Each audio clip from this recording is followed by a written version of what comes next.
खबर आपको दें कि फौजी अदालतों में सिविलियन के ट्रायल के खिलाफ दरख्वास्तों पर समाअत हुई है। इसी हवाले से बात करेंगे तैयब बलोच से। तैयब, क्या हुआ समाअत में?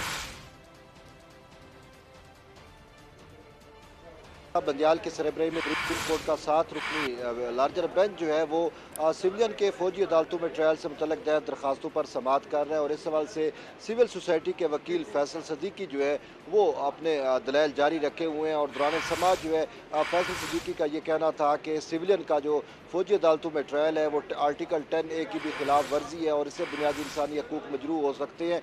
इस पर जो है वो जजेस की जानिब से बार बार उनसे इस्तफसार किया जा रहा है कि क्या आप हमें कोई ऐसा तरीक़ाकार बता दें कि किस कानून के तहत जो है वो फ़ौज जो है वो सिविलियन अदालतों से जो है वो मतलूबा मुलजमान को जो है वो हासिल कर सकती है।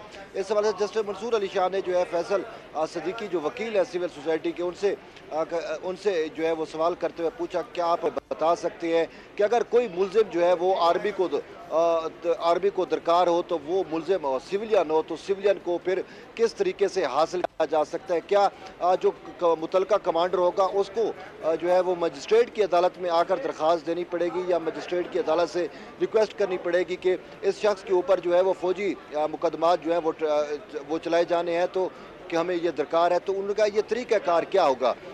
तो इस पर वकील का ये कहना है कि तरीक़ाकार बड़ा सादा है कि अगर फ़ौज समझती है कि इन लोगों का जो है फ़ौजी अदालतों में होना है तो इस हवाले से वो मुतलका हुकूमत को जो है वो कह सकती है। अगर वफाकी हुकूमत को कह दे और वफाकी हुकूमत इजाज़त दे दे तो फिर जो है वो किसी अदालत की इजाज़त जो है वो ज़रूरी नहीं होती। तो यूँ फैसल सदीकी जो है वो अपने दलाइल दे रहे हैं। लेकिन इसके साथ साथ आज एक अहम और डेवलपमेंट हुई और वो ये हुई कि हुकूमत पंजाब की जानिब से जो है वो फ़ौजी अदालतोों में सिविलियन के ट्रायल से मुतल्लिक जो डाटा है वो जमा करा दिया गया और इस सवाल से कहा गया है कि MPO के तहत जो है वो कितने मुकदमात दर्ज हुए और इस्ताद दहशतगर्दी के तहत कितने मुकदमात दर्ज हुए। और इस वक्त पंजाब भर की जेलों में जो लोग कैद हैं और जिनको सजाएं हो चुकी हैं या जो अंडर ट्रायल हैं उन तमाम की जो तफसीलात हैं वो पंजाब हुकूमत ने जमा कराई है। ताम जो सुप्रीम कोर्ट की जानिब से पूछा गया था कि ये बताया जाए कि कितने वकला को गिरफ्तार किया गया और कितने सहाफ़ी जो हैं उनको गिरफ्तार किया गया, ये अभी तक जो मालूमात हैं वो जमा नहीं कराई जा सकी पंजाब हुकूमत की जानिब से। ताम चीफ जस्टिस उमर अता बंदियाल की सरबराही में 7 रुकनी लार्जर बेंच जो है वो इस मामले पर समाअत जो है वो जारी रखे हुए हैं। अच्छा, ये कहिएगा ये दरख्वास्त किसकी जानिब से दायर की गई थी तैयब, और दूसरा इसमें किस किस को फरीक बनाया गया? जी, ये जो फैसल सदीकी की दरख्वास्त है जिस पर वो दलाइल दे रहे हैं ये तो मजमूई तौर पर सिविल सोसाइटी की जानिब से जो है वो दायर की गई, लेकिन जो दरख्वास्त गुजार का नाम है वो करामत अली के नाम से जो है दरख्वास्त गुजार हैं। लेकिन इसका जो आप हम कह सकते हैं कि सिविल सोसाइटी जो है पाकिस्तान की उसकी जानिब से ये दरख्वास्त दायर की गई और इसमें अफरीक जो है वज़ीर दाखिला, वज़ीर दिफा, वज़ीर आज़म को जो है वो बरह रास्त अफरीक बनाया गया है। इसके साथ साथ जो है वो सेक्रेटरी दिफा को भी जो है वो फरीक बनाया गया है। तो इस हवाले से कल ही अदालत ने जो है जो दरखास्तों में फरीक बनाए हुए हैं उन सबको नोटिस जारी कर दिए थे और उनसे जवाब भी तलब किया था। तो अब सिविल सोसाइटी की जानिब से फैसल सदीकी जो है वो रोस्टम के ऊपर दलाइल दे रहे हैं और उनके दलाइल की जो मेन क्रक्स है वो क्रक्स ये है कि सिविलियन का क्या ट्रायल जो है वो फौजी अदालतों में हो सकता है।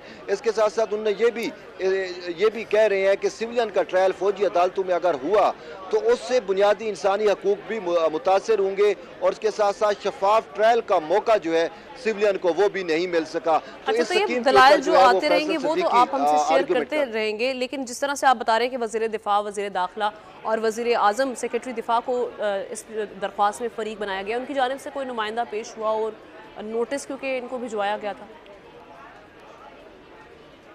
जी, इनको नोटिस तो कल ही भेजा गया था लेकिन अभी तक इनकी नुमाइंदगी का तो ये तयन नहीं हो सका। लेकिन अटॉर्नी जनरल फॉर पाकिस्तान जो है वो मजमूई तौर के ऊपर जो रियासत पाकिस्तान है उसको रिप्रेजेंट करते हैं। तो यूँ वज़ीर आज़म की जानिब से जो है अटॉर्नी जनरल पेश होंगे, वज़ीर दाखिला और वज़ीर दिफा की जानिब से भी। लेकिन इसके साथ साथ उनको ये भी इजाज़त है कि वो अपना जो है वो मिनिस्ट्री का या अपनी वजारत का अलग से वकील भी जो है वो पेश कर सकते हैं या फिर अगर वो चाहें तो अपना कोई ज़ाती वकील जो है वो भी पेश कर सकते हैं। ताम अटॉर्नी जनरल फॉर पाकिस्तान जो है वो हुकूमत पाकिस्तान को और इसमें फरीक बनाए गए तमाम जो सरकारी अहदेदार हैं उनको रिप्रेजेंट जो है वो करेंगे। और आज इस हवाले से दौरान समाज जो है वो कहा भी गया कि क्यों ना हम अटार्नी जनरल से पहले पूछ लेते हैं। तो इस पर चीफ जस्टिस ने कहा कि अभी अटार्नी जनरल की बारी नहीं आई, इसको हम आखिर में सुनेंगे और फिर अटार्नी जनरल जो है वो मुतलका वजारतों का और जो लोग फरीक बनाए गए हैं उनका मौक़िफ़ जो है वो अदालत में पेश करेंगे।